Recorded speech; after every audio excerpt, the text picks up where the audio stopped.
All right, y'all, welcome to the Scott Horton Show. I'm the director of the Libertarian Institute, editorial director of antiwar.com, author of the book Fool's Errand, Time to End the War in Afghanistan, and the brand new Enough Already, Time to End the War on Terrorism. And I've recorded more than 5,500 interviews since 2003, almost all on foreign policy, and all available for you at scotthorton.org. You can sign up for the podcast feed there, and the full interview archive is also available at youtube.com/Scott Horton Show. All right, you guys, introducing Andrew Cockburn. Of course, he is Washington editor of Harper's Magazine, brother of the great Patrick Cockburn and the late, great Alexander Cockburn, of course. And boy, is he an author. Dangerous Liaison, the inside story of the U.S.-Israeli covert relationship. Out of the Ashes, the resurrection of Saddam Hussein, co-authored with Patrick. The Threat, debunking the threat of the Soviet Union at the dawn of the Reagan years, even way back then. And my favorite, and so important in our subject today, Rumsfeld, his rise, fall, and catastrophic legacy. Welcome back to the show, Andrew. How are you doing? Hey, Scott, it's great to be with you, as always. Yes, absolutely great to have you back on the show again. And we have cause to celebrate. Donald Rumsfeld no longer exists. I know. Isn't it great? I mean, you know, a lot going wrong in the world, but we, as you say, we have reason to cheer the little fellow.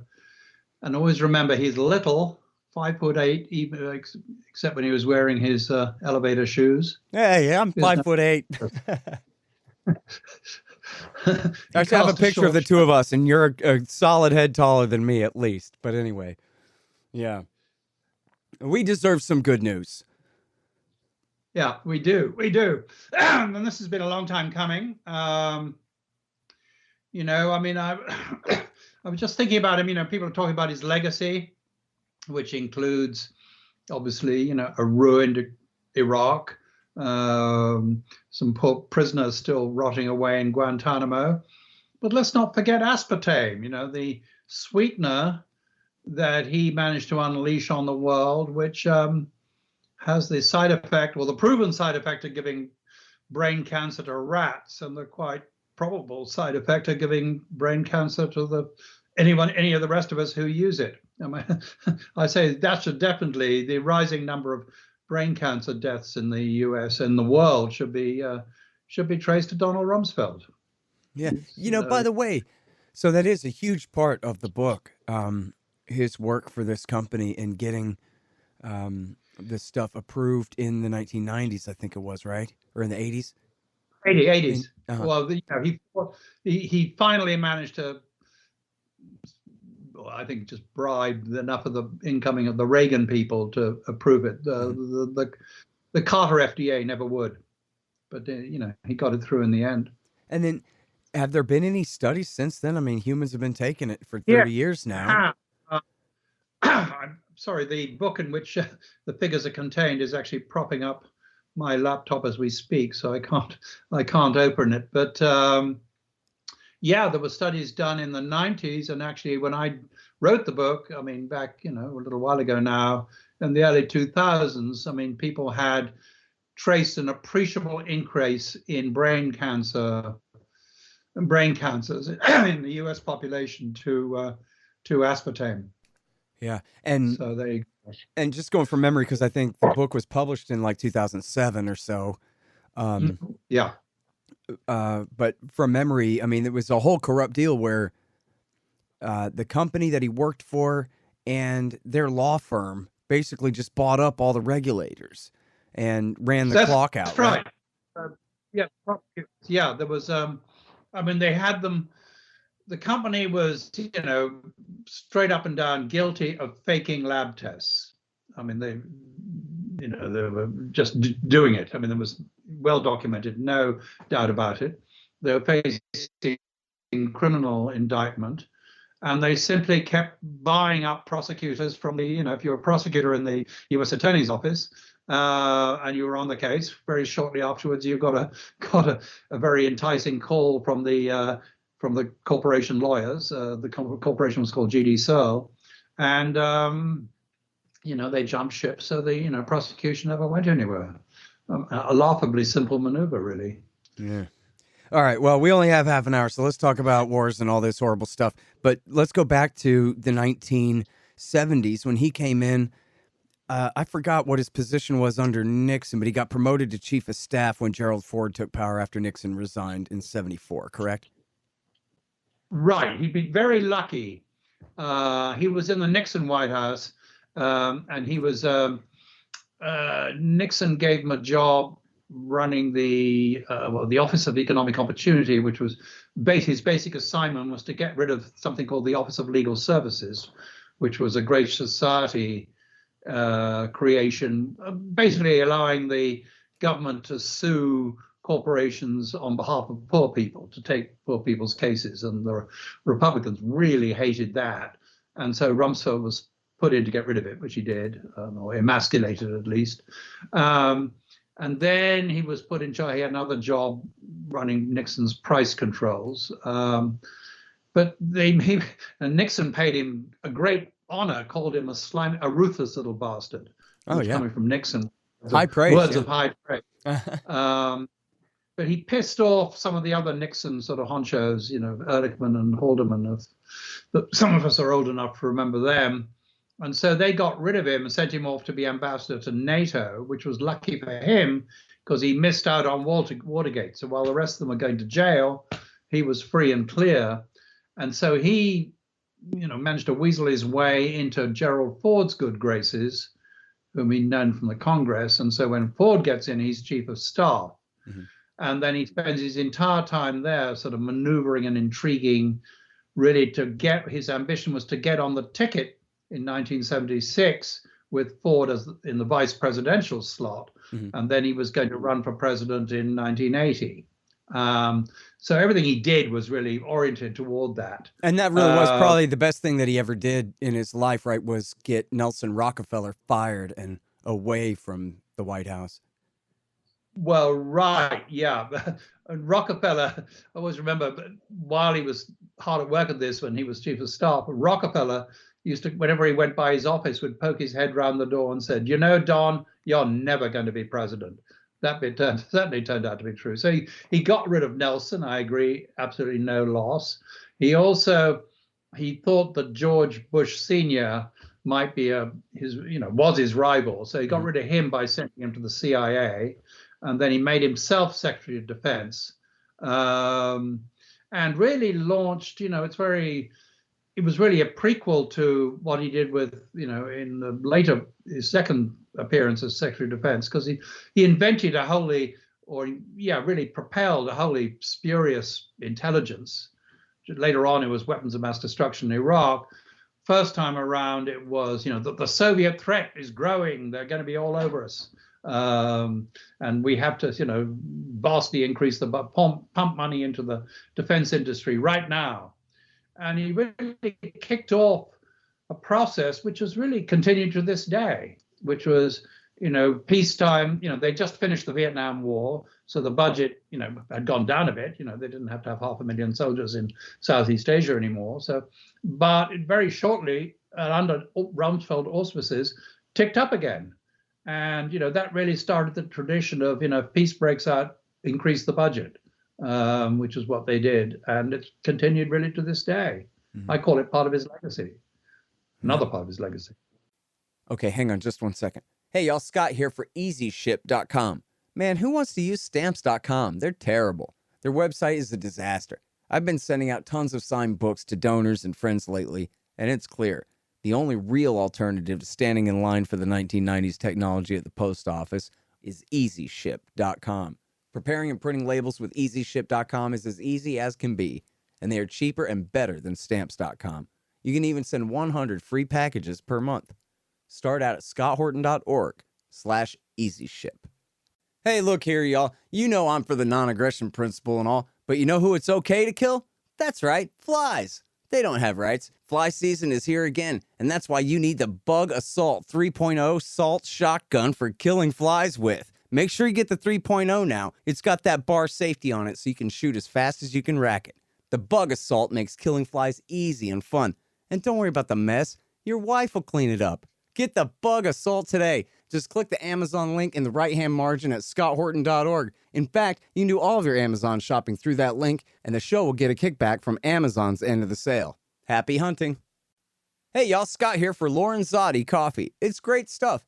It's actually how I'm conscious and recording this spot right now. You probably also like and need coffee. Well, Lorenzotti.coffee's got a great dark roast and these really cool grinders so you can brew it as fresh as possible. Here real soon, they're also going to have a nice medium roast and other options available. Check them out at Lorenzotti.coffee and use promo code scotthorton.org to save 10%. They ship fast and it tastes great. Support good anti-government stimulant suppliers. Go to Lorenzotti.coffee today.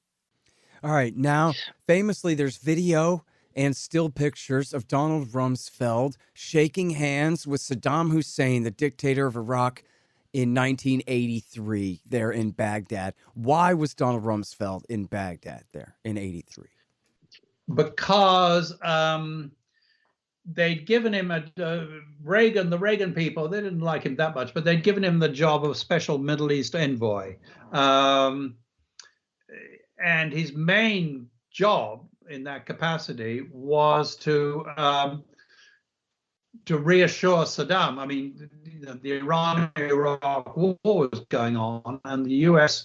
was prepared to do absolutely anything to help Iraq, to help Saddam Hussein, to not let the Iranians win. So he went to part of that. Rumsfeld goes to Baghdad, and it's interesting because, it's been very hard to find anyone who actually liked Donald Rumsfeld. He was such an unlikable, nasty person. And yet Saddam liked him. That handshake, that friendly grins in those famous photographs were genuine, I think. They really did like each other, which says a lot for both of them, I suppose. I mean, tells you a lot about both of them. And while there, he was there to reassure Saddam that they would, that they were going to support him till the end.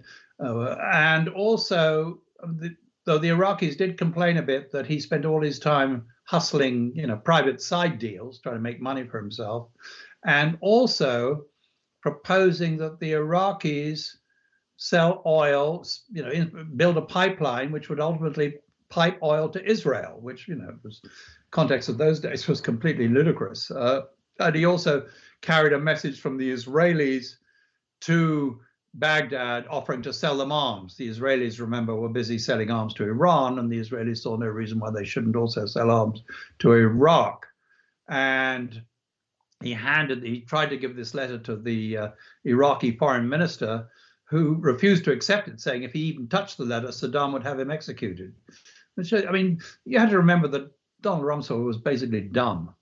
He really was a kind of a pretty stupid guy, as well as being horrible in every way. Yeah. And then I'm trying to remember now. I did so much research for the book, it's all blurring together. And I think this may have been something that you had written separate from the book, but somewhere else.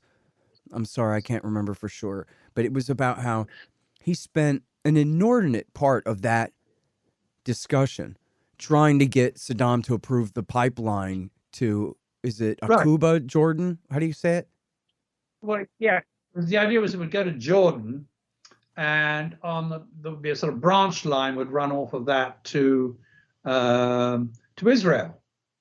And, there was no way on earth that Saddam was ever going to let his oil go anywhere but directly through Iraq to the sea, and certainly never, ever even possibly think about, sending it to Israel.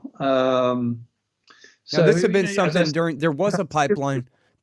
There was a pipeline to Palestine during the days of the British king, right? So that was why they were always wanting to recreate this thing that was possible, metaphysically speaking.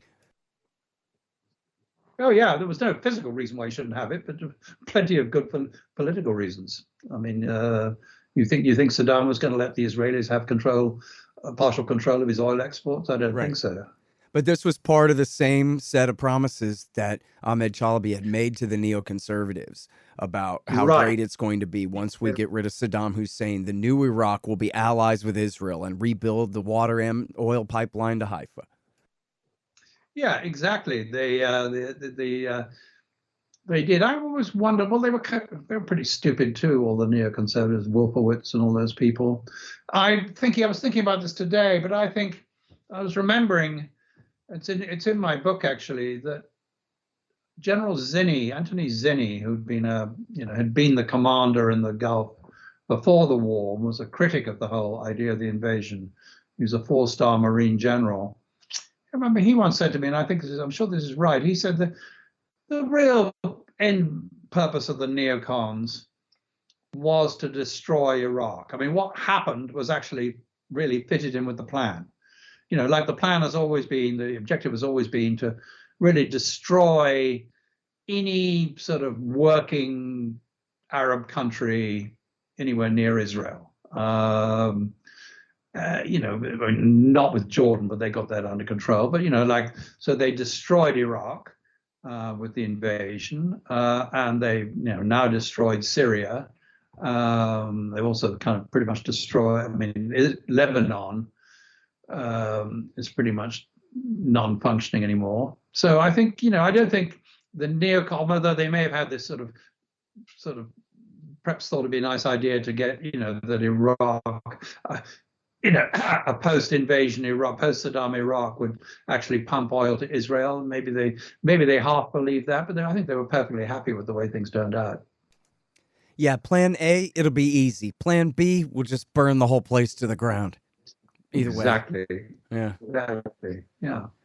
All right. Well, so now we're skipping ahead to Iraq War II, though, because that is what happened, as we all know. But I want to go back to something that is just so much fun to read about in the book, and that is Rumsfeld playing the president during the 1990s continuity of government exercises, the war games that they have there, where I think, as you write he blew up the world every time, the whole world. Yeah. Whenever he got the chance, it was, nuclear, go nuke right now, immediately. I mean, it's pretty funny. But it's also kind of scary. I mean, it is scary to think that this sort of fantasist, this malign fantasist, who got to play all these games in the 90s, then became Secretary of Defense and was in charge of all these weapons for whatever it was, 6 years. Very scary indeed. But yes, I mean, just to people to remember, there's this whole very elaborate and expensive program called Continuity of Government, which was, purports to sort of be training for the day after the Holocaust, the nuclear Holocaust, and we've nuked them and they've nuked us. That how the government can keep going, instruments of control can keep going, which involves very elaborate preparations to stick the leadership in deep holes, deep underground shelters, where they can, run the war and then run the post-war society. And they practice this all the time. And in the 90s, two people who were a very regular part of these practice runs were Don Rumsfeld and his good friend, or his friend, Dick Cheney. As I wrote in the book, Cheney, he had other things to do. He was running a big corporation. So he didn't always turn up. But Rumsfeld, every time, didn't matter what he was doing, the moment he got the call that, we need you for another exercise, he would drop everything, disappear from his office, not tell anyone where he was going, and, go off to some secret hole in the ground where he would practice blowing up the world again. Yeah. And if I remember right in the book, you talk about, I think you quote people who were involved in it with him saying that, they would have the game designed so where we have off ramps from full scale war where, okay, you guys nuked Paris and we nuked St. Petersburg, but we're going to stop right there now. And then, but no, he would always just keep dropping H-bombs until it was full scale general war, right? Right. And I tell the story. It was someone I knew or know who was a senior, he'd been a senior US diplomat who played and was recruited for this game and played the Secretary of State. And he was determined to not, to prevent Rumsfeld blowing up the world. And this guy was a very canny, bureaucratic infighter himself and diplomat. So he actually managed to stave off, to prevent Rumsfeld blowing up the world. And Rumsfeld never forgave him, sort of was his determined enemy forever after. I mean, it just shows what an absurd figure this guy was. Yeah. And how great it is we're rid of him. Yeah, for sure. All right. So now here's something really important I learned in your book. If I remember it right, again, we're talking 14 years ago, I read the thing, but I got a good memory for stuff that happened a long time ago anyway, stuff I read a long time ago. And so this goes to Dan Coates and his interview, Senator Coates and his interview to be Secretary of Defense. And if I remember it right, he told Bush and Cheney, come on, missile defense. Well, that's a big boondoggle and a waste of money. We don't want to do that. And they said, oh, well, right there's the door. And we won't be seeing you later, pal. And then Cheney said, well, I got a guy. We could bring in Don Rumsfeld. So this was not Cheney's plan all along. They were going to have kind of this run-of-the-mill Secretary of Defense, which, by the way, you just pick an average Midwestern Republican senator. They might be much less likely to go along, at least full scale, the way Rumsfeld was a absolute full partner with Bush and Cheney in getting us into Iraq War II. I don't know about Coates. I don't know anything good about him, but he can't be possibly as cruel and cynical and capable as Rumsfeld was in getting us into that war. But so can you just talk a little bit about the dynamic there and how he got the job in the first place working for W. Bush? Well, right. Well, it's curious, first of all, that he got the job because he and Father Bush hated each other.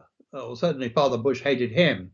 And, I tell the story how back in 1988, 89, when Father Bush was becoming president, and someone discovered a letter in the files, which was from Rumsfeld to the incoming president saying, "Dear President-elect Bush, I would like to be considered for the post of ambassador to Japan." Rumsfeld wanted a job. And across it was scrawled in sort of big magic marker, "No!" exclamation mark. "This will never happen!" double exclamation mark. Signed DGHWB. That was Bush Sr. So Bush Sr. didn't like him at all. So it was always very interesting that Bush Jr. gave him this huge job. And as you say, the reason was they thought they were going to have this fellow Coates. And, as always, it's always interesting reading the stories of how people get appointed to big jobs when a new president comes in. It's almost a sort of haphazard process. It's like they've been so concentrated on winning the election that they have to hurriedly think, oh, gosh, who are we going to make, this and that. I mean, Kennedy, going back a bit further in the past, I mean, if you read about that, he sort of appointed all the people who got us into Vietnam in like an hour, after like 2 minutes conversation. So anyway, so they're going to appoint this guy Coates. And as you say, Coates blew his chance by saying he didn't think much of the idea of missile defense, which was like a core belief of the whole sort of neocon Bush sort of defense mindset. Well, actually, core belief of the defense industry, who figured how much money they could make out of it. So he'd blown his chances. So they everything was very late anyway because of the whole thing with Florida and Gore and the court case, and so they were having to move in a hurry. And so they, Cheney said, well, how about Don Rumsfeld? So Rumsfeld, who anyone who'd been thinking about him and must have been thinking, well, at least thank God we're not going to see Don Rumsfeld anymore, because he tried to run for president, it had been another flop. He tried to run for president again, and another, didn't get anywhere. So he was kind of past it, and he'd got himself on a few sort of presidential threat inflating commissions saying that North Korea was, an existential threat, but really no one took him that seriously.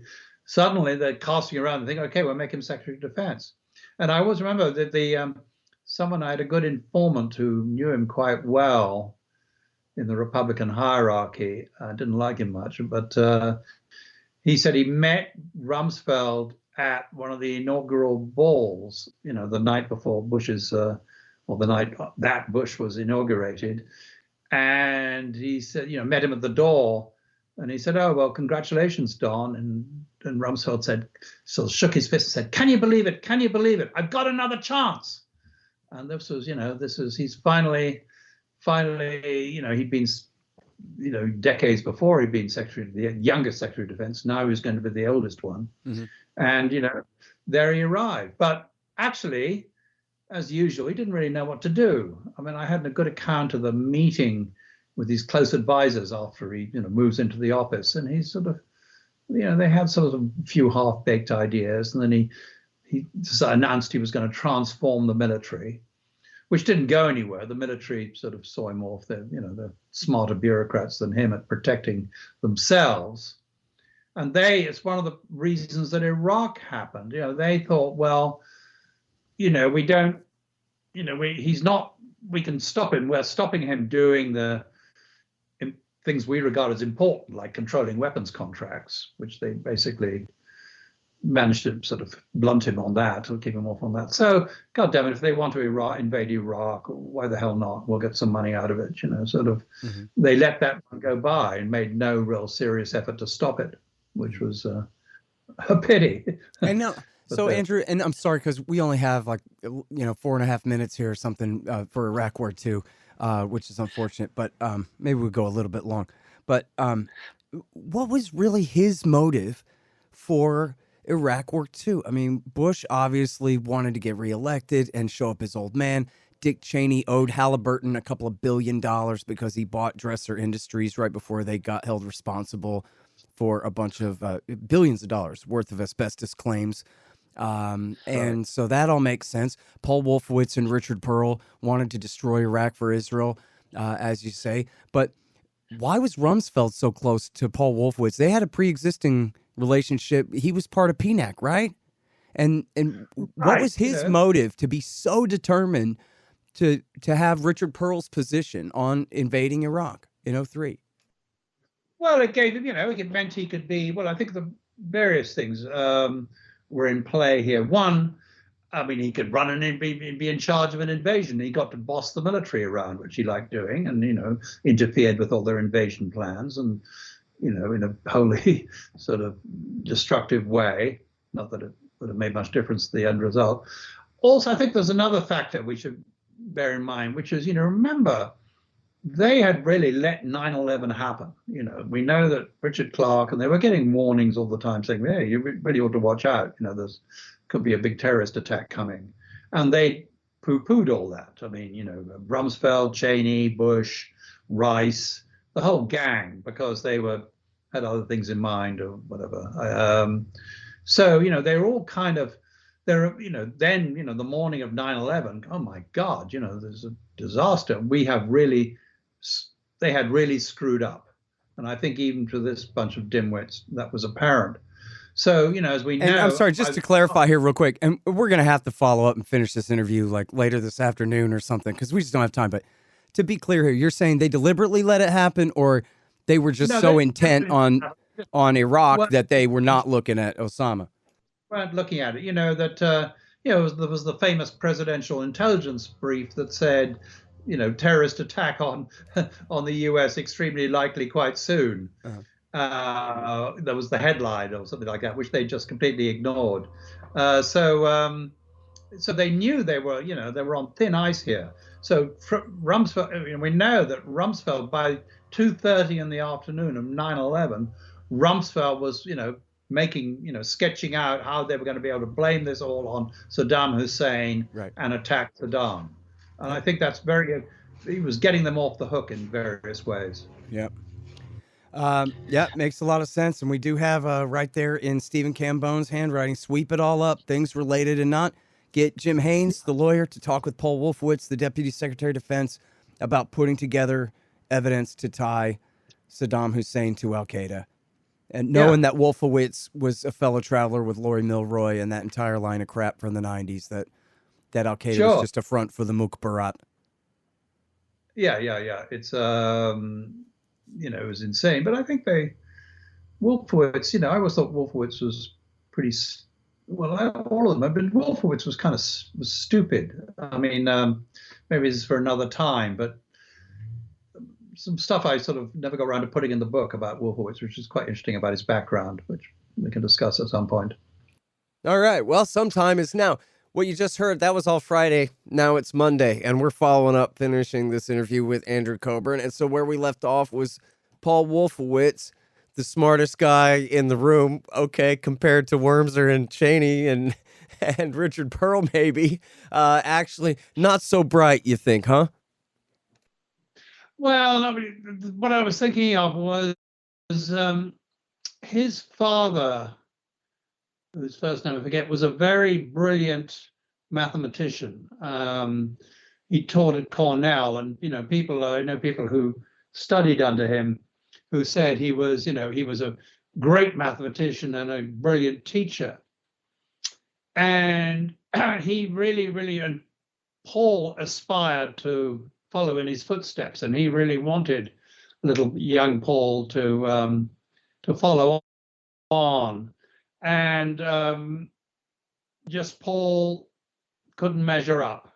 I mean, couldn't do the math, I guess, is the way you can put it. I mean, there's no disgrace. I mean, I certainly can't do. I'm hopeless at math, but so I guess it's a bit unfair to say he was stupid just because he couldn't do higher mathematics to an incredibly high standard.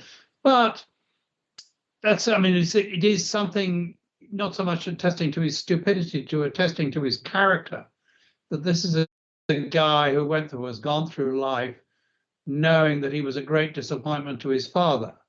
So had to prove himself in other ways. And his father, for example, apart from being a brilliant guy in the mathematics and a brilliant teacher, was also a very hard-over Zionist, a great, on the extreme end, though maybe on the, anyway, a very extreme, hardline supporter of Israel and everything it felt like doing. So that's something that Paul could pursue and did pursue. And we know from his subsequent career and his staunch, membership of the People for what was it called, Project for a New American Century, which the sort of not the founding document, but a core document for the neoconservative movement, and his efforts to embroil America in the Middle East to the benefit of Israel. I think that all has to be sort of factored in when you think about Paul Wolfowitz and the disasters he inflicted on the world. Yeah, Andrew Basovich once wrote a thing. Now that I think about it, you may have published it at Harper's. And it was about how he had dinner with Paul Wolfowitz in 1982 or some kind of thing. And I guess he had predicted Saddam's coup in Iraq or something like that. He had some feather in his cap about what he thought was going to happen with Iraq, that everyone said, oh, wow, Paul Wolfowitz was right about something one time.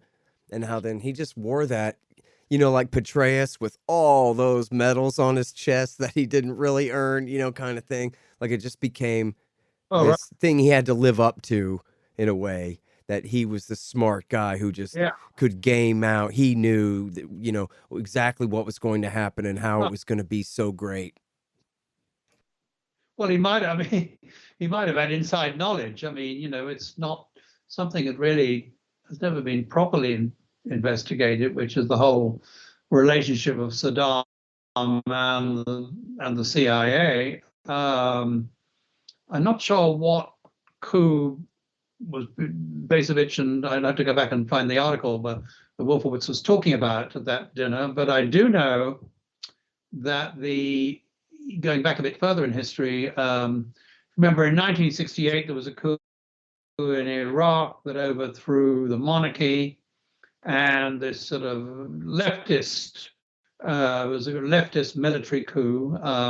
General Qasem took power, who by all accounts was not a bad guy and actually did a lot for Iraq. But in 1963 he was displaced and killed by a Ba'athist coup, the first Ba'athist coup, I think 63, 62. And I remember the former head of the CIA Middle East, whatever you call it, division, Jim Critchfield, he was called, him telling me, he said, we considered that one of our best coups. We had every T crossed and every I dotted on that one. So, and that was, when Saddam and his gang, I mean, although he was he was not the absolute leader at that point, it was when they first got into power. So, sorry, it's kind of a long digression. So when Paul Wolfowitz says, oh, I was able to predict a coup, maybe because his chums in the agency had told him. Yeah, right. Yeah, it wouldn't be surprising at all. And the Americans really did. Well, and you were reporting, I know, on the Soviet Union right around that same time, but which goes to show at least you were around and paying attention at that time, that the Americans quickly embraced Saddam's coup in '79, didn't they? The Carter government? I did. I mean, they, and remember, they, the next year he invaded Iran with having gotten the clearance, the old clear from Washington. He got the Saudis to ask the Americans, which would have been Carter, if it was okay for him to attack Iran. And they, Carter and Brzezinski, being sort of idiots themselves, thought it was a fine idea, because they thought, their big idea was Saddam would therefore need the US, the Iranians would then need the US to help them out, against this lethal attack from Saddam, and therefore would free the hostages, which was not what happened at all. I mean, the Iranians fended off Saddam quite effectively, and the terribly bloody 8-year war followed. So, yeah, I should go back and look at that interview, that whatever Basovich wrote about Wolfowitz, because I think probably could be a lot more to that boast than meets the eye. Yeah, it's interesting. I think it's written like as an open letter to him, if I remember it right. It's like, dear Paul, now that we're looking back at all this, sure did screw everything up, didn't you, buddy? Kind of thing. Oh, but so here's another place where we left off when we were talking before, was why exactly was Rumsfeld all in on the Iraq War? I mean, I have an easy explanation or two or three for W. Bush and for Karl Rove and for Dick Cheney. It's my belief that Dick Cheney was in debt deep to the gangsters in Houston for helping drive Halliburton into the ground, buying Dresser Industries. I think I said that the other day. And so he had to pay them back with some fat government contracts, quick, kind of thing. And so that makes sense for him. That's the purloined letter, as the war criminal Juan Cole once said. But anyway, but for Donald Rumsfeld, it's not like he's one of these born-again Southern Baptists from Alabama who believes that, you got to serve Israel or else God will punish you, or whatever nonsense these people are taught. And so... yeah. Yeah, and I know that he liked exercising power over the Pentagon, but what does Iraq really have to do with that? Or what was it that made him think that, yeah, this is what I want, is Wolfowitz to be my deputy, and him and Pearl and Feith, we're going to do this thing? Like, that seems like a really dumb decision for the guy to make, but there must have been a real reason for it. I guess was it the transformation thing? Think about the context. First of all, America had been bombing Iraq, for years. I mean, Clinton had bombed Iraq throughout his presidency. Every so often they'd, launch a few bombs or a few cruise missiles. So it had become kind of a Washington habit, irrespective of administration, to attack Iraq. Right. That's one thing to remember. The second thing to remember is that the day, Rumsfeld, as of the morning, sort of 7 a.m. on September 11th, Rumsfeld was a failure as defense secretary. I mean, he'd come in with this grand announcement he was going to transform the military, and the military had really beaten him. No transformation had taken place. No transformation was going to take place. All he really succeeded in doing was making money on his defense stocks he'd refused to sell until he'd been in office for 8 months.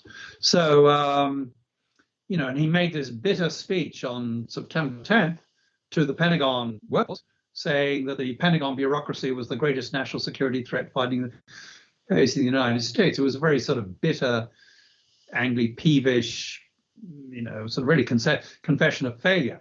That was on September 10th. So September 11th, suddenly, bang, they've been attacked. They can, now be at war. And who's the most convenient sort of thing to go to war with?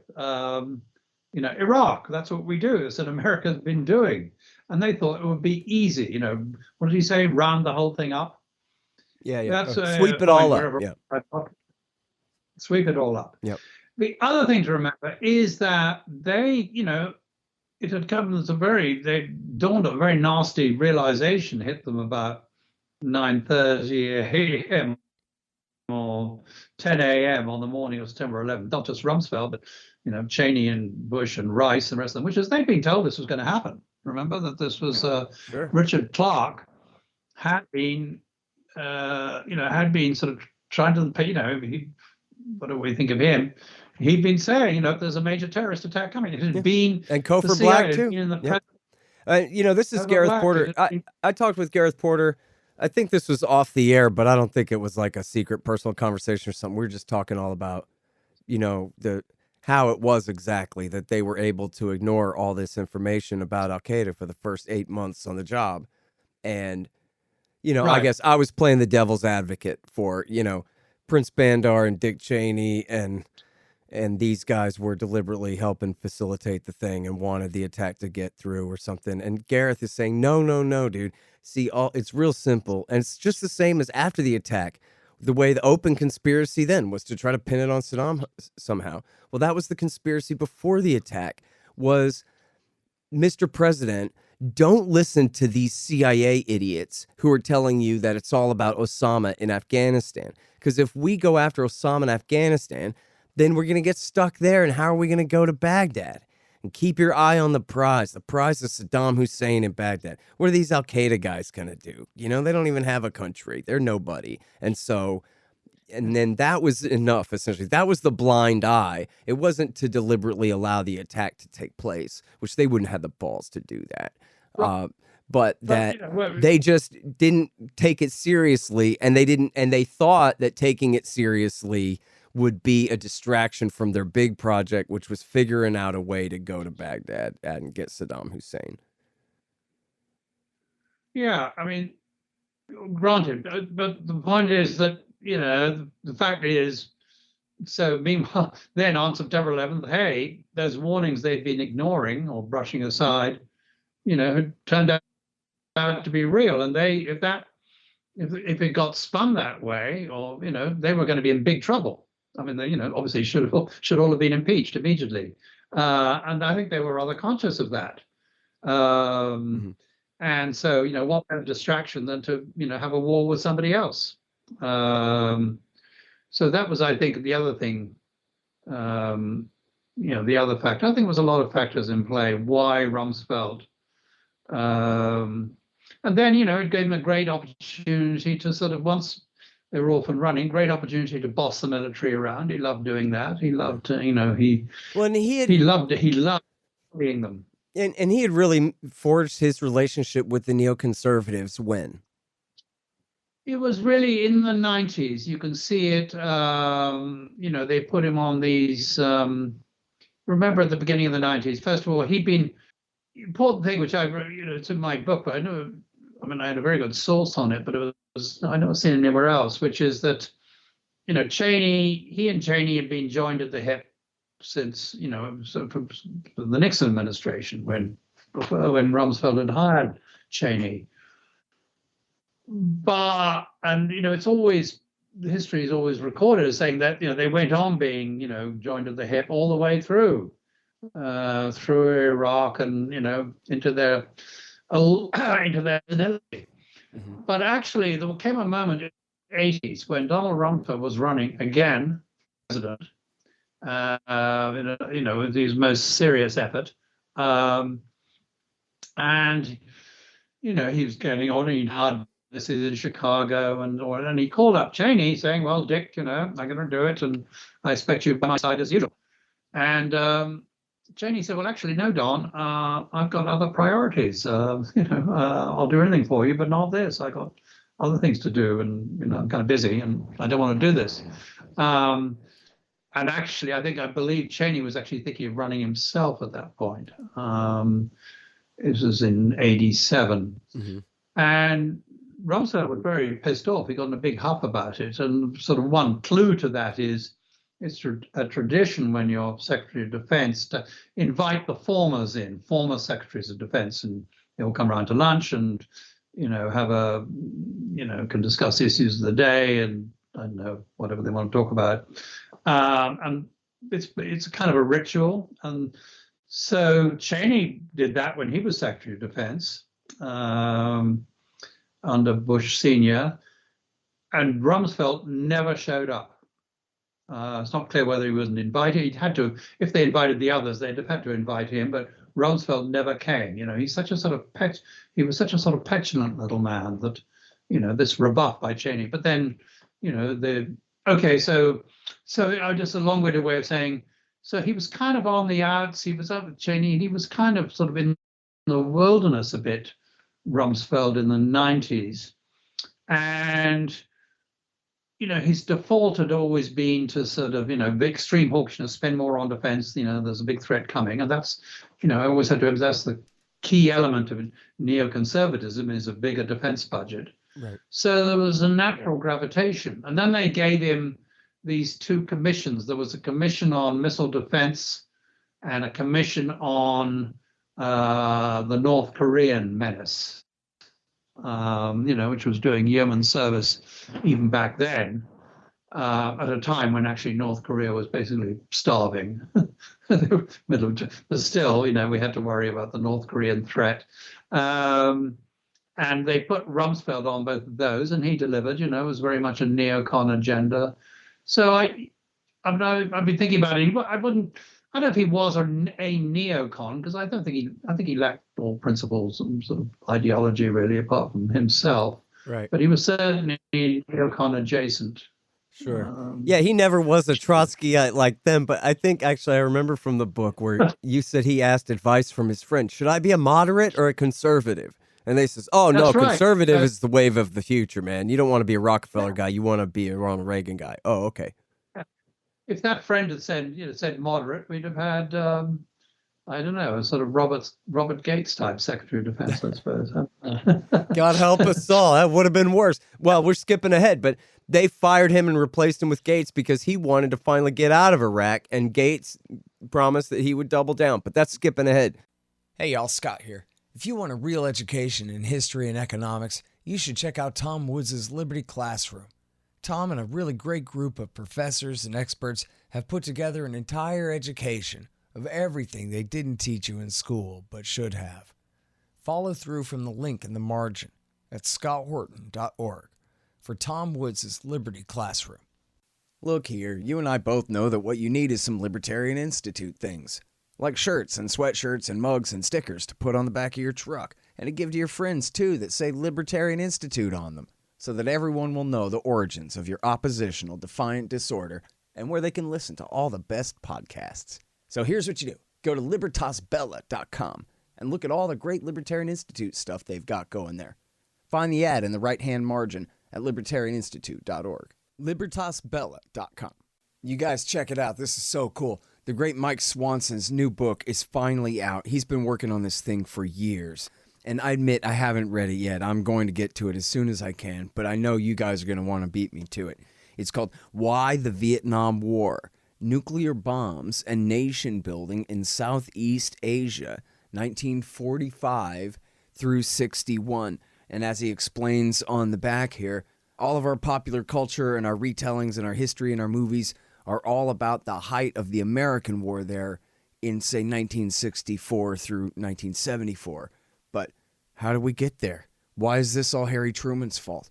Find out in Why the Vietnam War by the great Mike Swanson. Available now. But so, all right, Iraq War II. There's so much to this. and I'm not sure which all parts to focus on.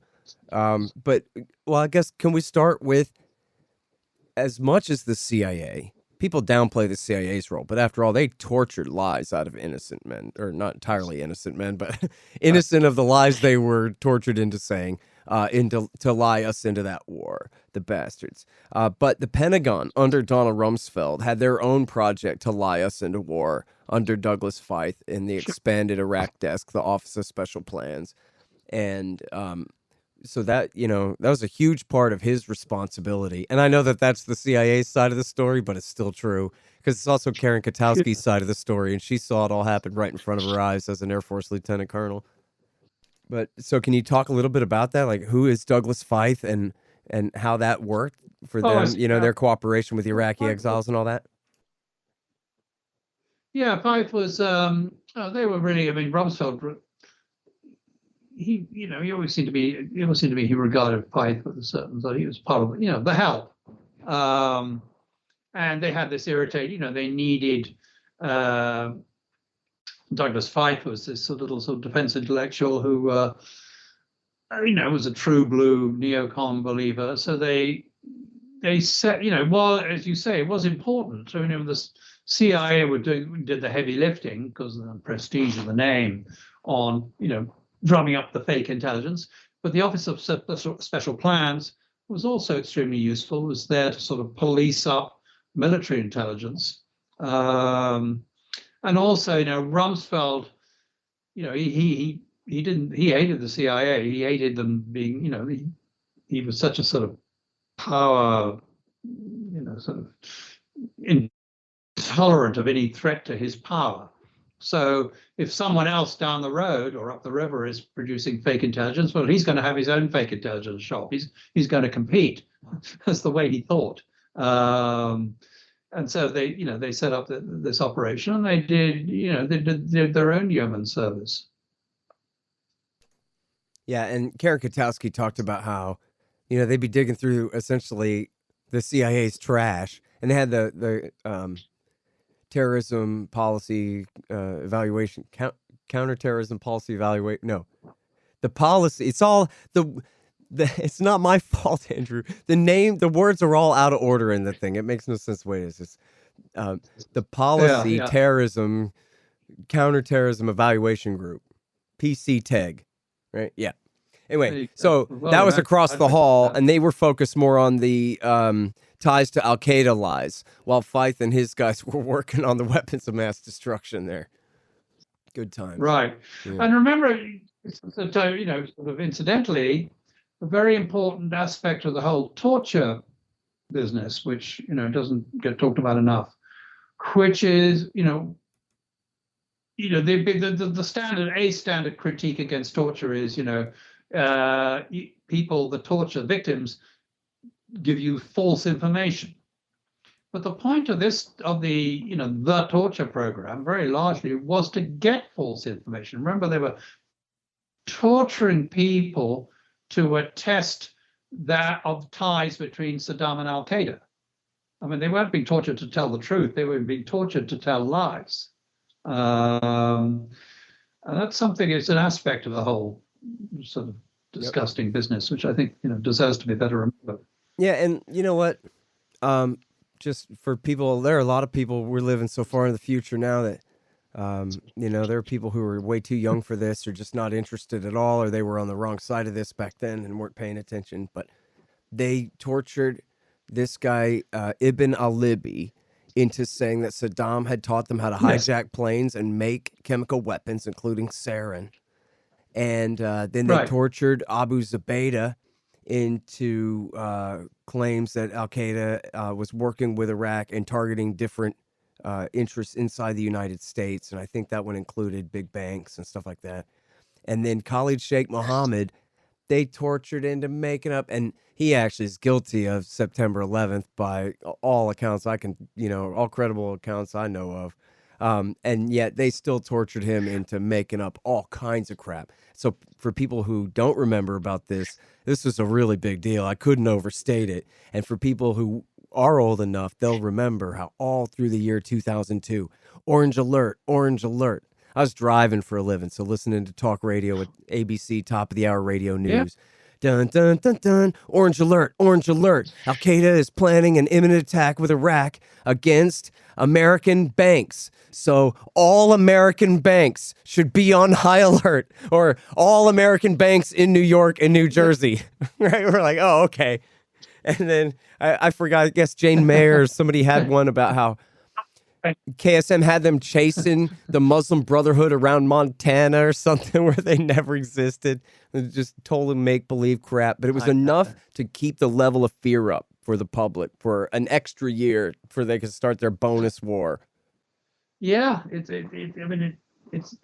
amazing now to think back about, remember those orange alerts, remember all that, or that madness that they produced. But I mean, they were pushing at an open door. I remember in the first, 1991 Gulf War, when Saddam was firing Scuds at Israel and at Saudi Arabia, there was a run on gas marts in California. Do you remember that?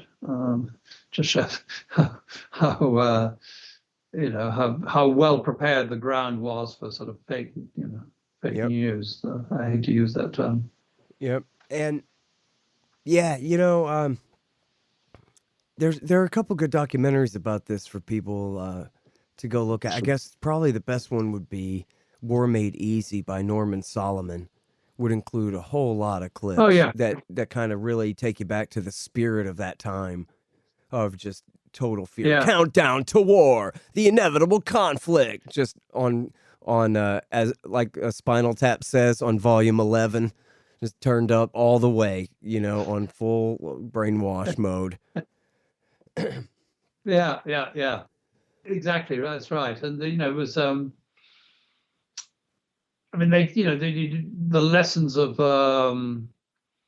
Gulf War One had been sort of well absorbed, like, provide great video. Remember all the video when they figured out how to put a video camera in the nose of the missile or the bomb, Right. That was so important. And Rumsfeld had this very evilly smart publicity person, Tori Clark, and she was the one, or she certainly, I think it was her, who thought up the idea of embedding.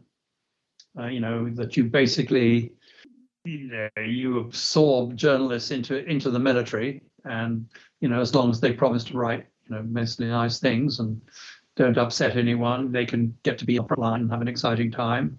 And that was a brilliant PR breakthrough. Mm-hmm. Anyway. And people would say, see, look, it's all completely transparent. The reporters are embedded right there. So, but in fact, Right. as Robert Gates would say, war through a soda straw, you're just looking at, wow, what a bunch of heroes, what a bunch of brave guys our infantry are.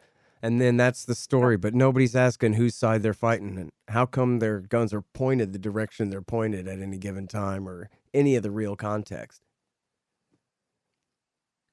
Right. So the truly great war, people covering the war, like Robert Fisk and, my brother Patrick, others, always refused to go along with the embedding. Stayed well clear of that. Yeah. All right. Now, so you talk about how basically jealous Rumsfeld was of others' power all the time. And I'm pretty sure this is part of the story of the military's use of torture in Afghanistan. Well, I think, it must have been first in Afghanistan and then Guantanamo Bay and then Iraq. Part of it was competition with George Tenet, that it ain't fair. If the CIA gets to torture people, I also want to torture people. So, and then I guess it was the White House that Right. redefined the Geneva Conventions to not apply to American behavior in Afghanistan, right? And that applied to the not just the CIA, but for the military too. Right, and actually, the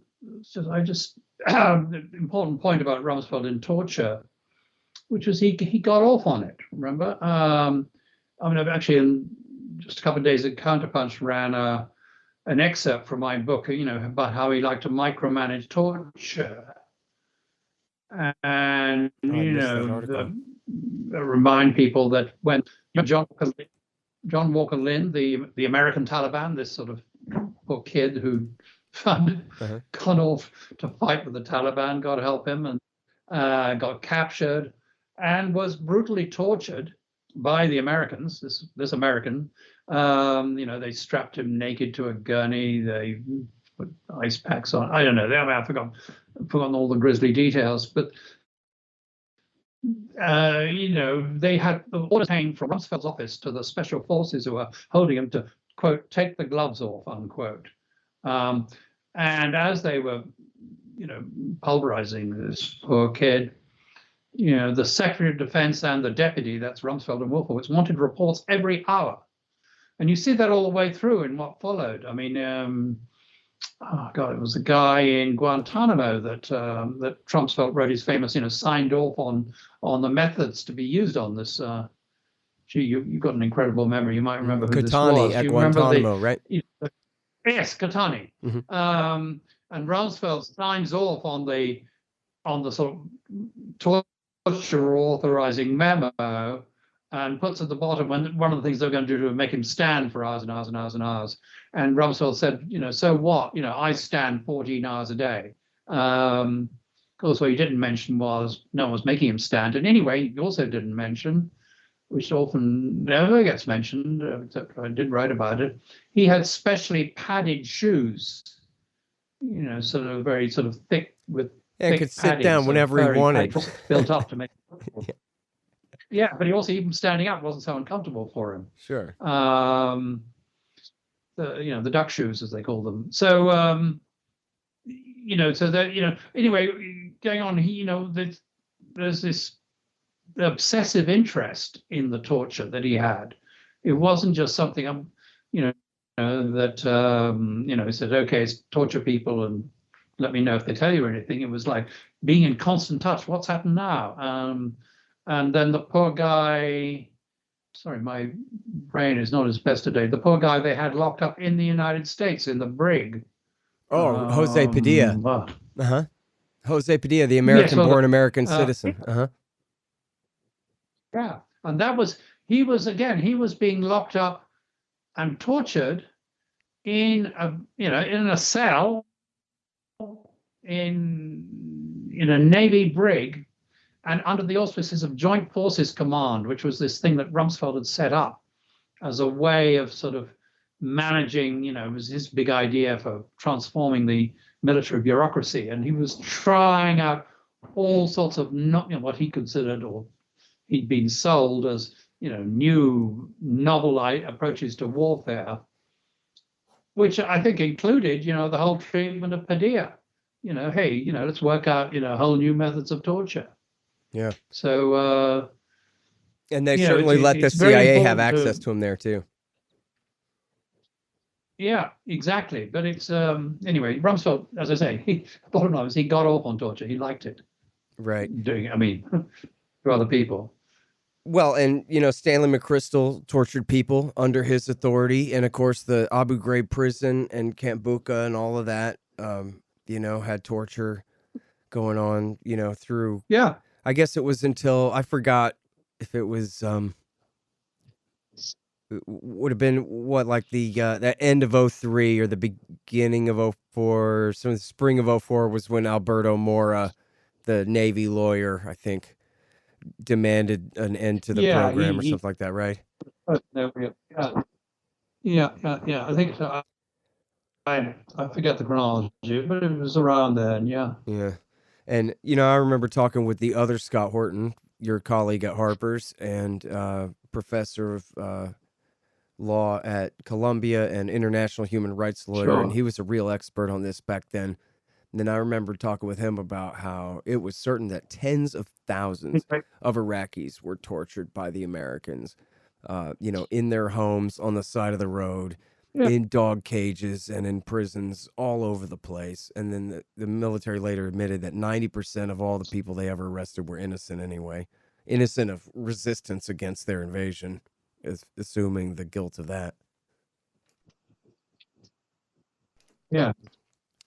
And let's not. Tens of that. That's not the common narrative, I guess. Tens of thousands. I think it was. Yeah. Sorry.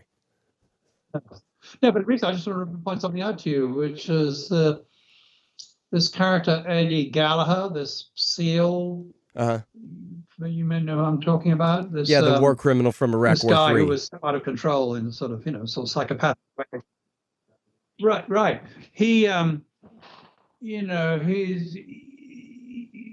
charges against him included they tortured a prisoner to death, or as he put it in a recent interview, we medically nursed him to death.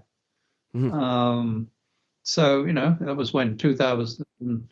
That's in the teens, 2013, 2014. So it certainly didn't go away. Probably, and almost certainly hasn't gone away. Yeah. And, Colonel Wilkerson, who had been Secretary of State Colin Powell's right-hand man, and the Associated Press later had their own separate conclusion that 108 men had been killed in military custody. That didn't include people who'd been killed or disappeared by the CIA, but just in military custody, that there was 108 of them that they knew of. And when I talked to Kiriakou, the CIA officer, about that, he was like, boy, I bet the number's a lot higher than that. Yeah, well, he should know, and I would agree. He's. I hope they wouldn't put him in prison again for committing truth on that one. Yeah, what he said was, and he was talking about CIA now, not the military, but the CIA prisoners that, I always wondered how many people just disappeared and weren't accounted for, and just sort of, in other words, they didn't die and they weren't killed and the CIA got caught, like when Gul Rahman was frozen to death in the salt pit in Afghanistan, or I think it was Abdul Jamadi was suffocated to death, hung from the ceiling with his arms behind his back in Abu Ghraib. It was by the CIA, though, not by the military. They got caught on those. But Kiriakou's like, yeah, I think there were people that we were transporting that just never got where they were going. That kind of thing. Yeah, I think so. Open the door on the helicopter, that sort of thing. Yeah, exactly. Hold on just 1 second. Be right back. So you're constantly buying things from Amazon.com. Well, that makes sense. They bring it right to your house. So what you do, though, is click through from the link in the right-hand margin at scotthorton.org, and I'll get a little bit of a kickback from Amazon's end of the sale. Won't cost you a thing. Nice little way to help support the show. Again, that's right there in the margin at scotthorton.org. Hey, you want to know what industry is recession-proof? Yes, you're right, of course, pot. Scott Horton here to tell you about Green Mill Supercritical Extractors. The SFE Pro and Super Producing Parallel Pro can be calibrated to produce all different types and qualities of cannabis crude oils for all different purposes. These extractors are the most important part of your cannabis oil business for precision, versatility, and efficiency. GreenMillSupercritical.com. Hey y'all, Scott here to tell you about Zippix toothpicks. They're full of nicotine is the thing about it. Personally, I miss the stuff terribly, and I'm really looking forward to getting back on it. Seems like they'd be perfect for smokers and vapors who can't afford to stop work and go outside for a break all the time, or for those traveling in planes, trains, and buses and ferries and such. It's the most affordable way to get your nicotine on the market, and they taste great and come in all different flavors. Use promo code Scott Horton and get 10% off Zippix toothpicks at zippixtoothpicks.com. All right, now here's the thing too about the wars.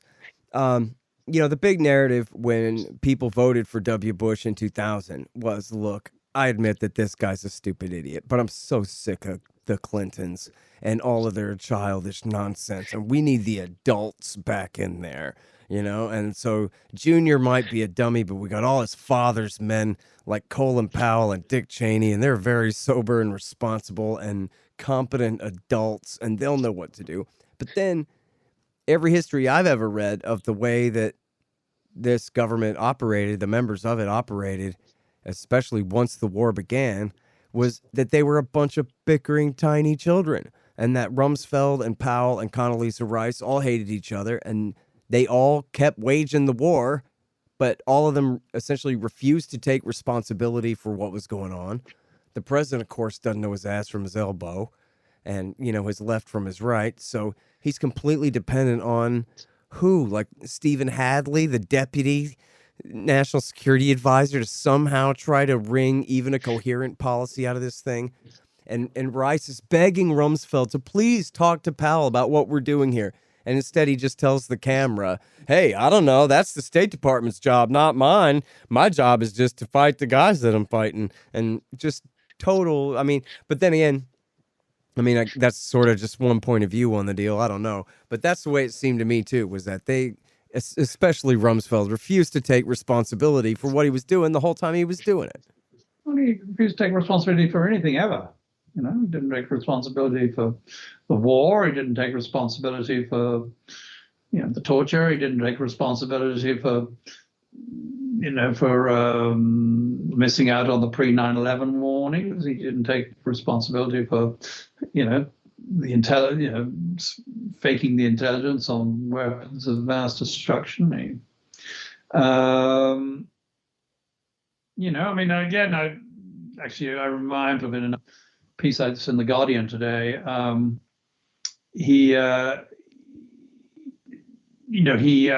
was a big procurement, well, several, but I mean, one procurement scandal that surfaced during his time as secretary was an Air Force tanker contract. I mean, it was an absolute egregious example of corruption. I think it was billions, $26 billion at stake here. And he claimed that he said, "Oh, I didn't know anything about that. I was too busy with the wars." He said, "I never see defense contractors unless I meet them at a party someplace."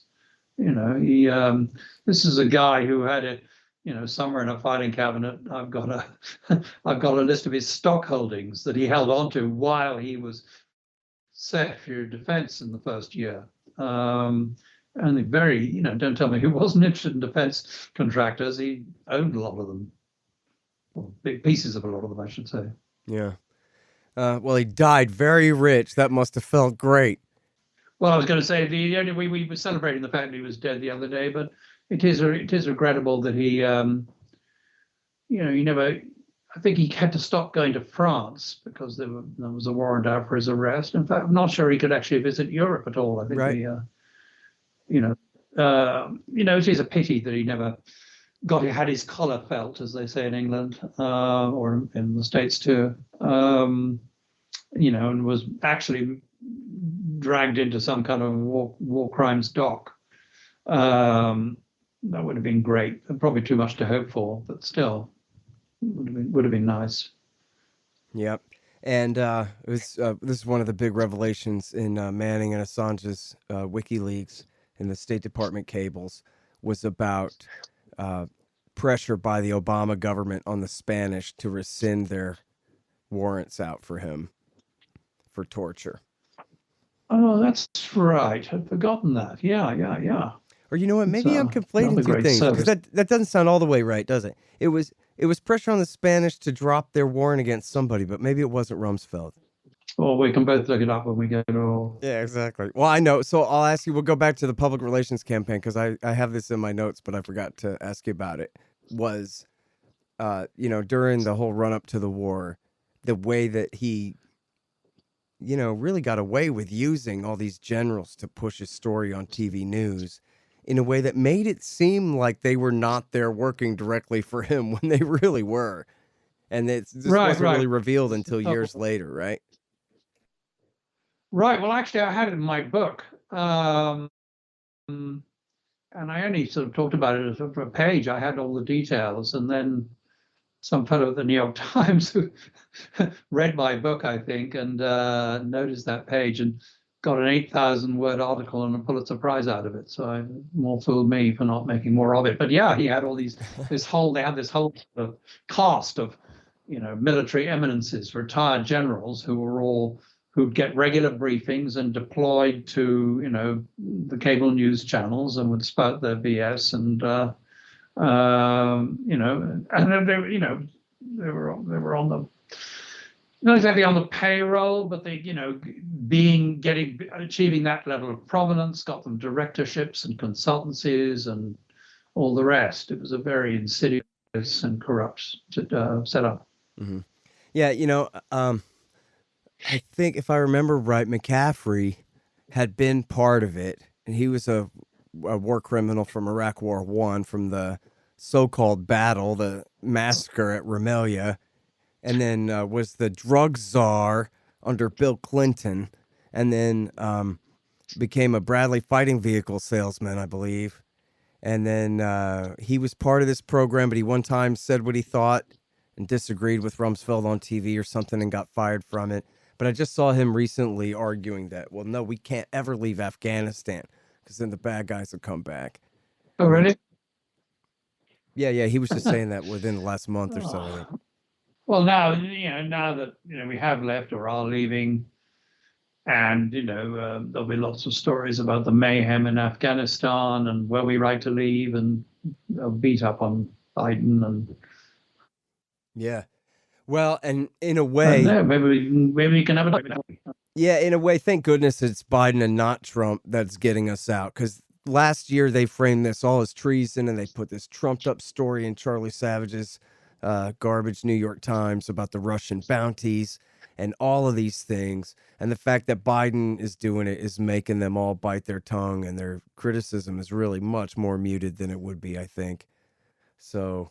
Yeah, they will, of course. Unless Biden starts doing something, sort of outrageous, like cutting the defense budget, which he won't. Right. Oh, by the way, so I did Google it, and I knew there was something wrong with the dumb thing that I said. It was everybody but Rumsfeld in there. The Spanish they had indicted Gonzalez, Addington, Haynes, and Fife and Bybee and you. So all the lawyers, but not the principals there. And so that was what that was. But close, though. But anyway. Well, listen, I really highly recommend your book, Andrew. It's so good, everybody. You got to read it. It's a fun read, too, because this guy's a madman. So he's entertaining in his way, Rumsfeld, His Rise, Fall, and Catastrophic Legacy by the great Andrew Cockburn, Washington editor of Harper's Magazine. Thank you so much for doing the show. Great to talk to you as always, Andrew. Likewise, Scott. Always a pleasure. Take care. The Scott Horton Show, Anti-War Radio, can be heard on KPFK 90.7 FM in LA, APSradio.com, antiwar.com, scotthorton.org, and libertarianinstitute.org.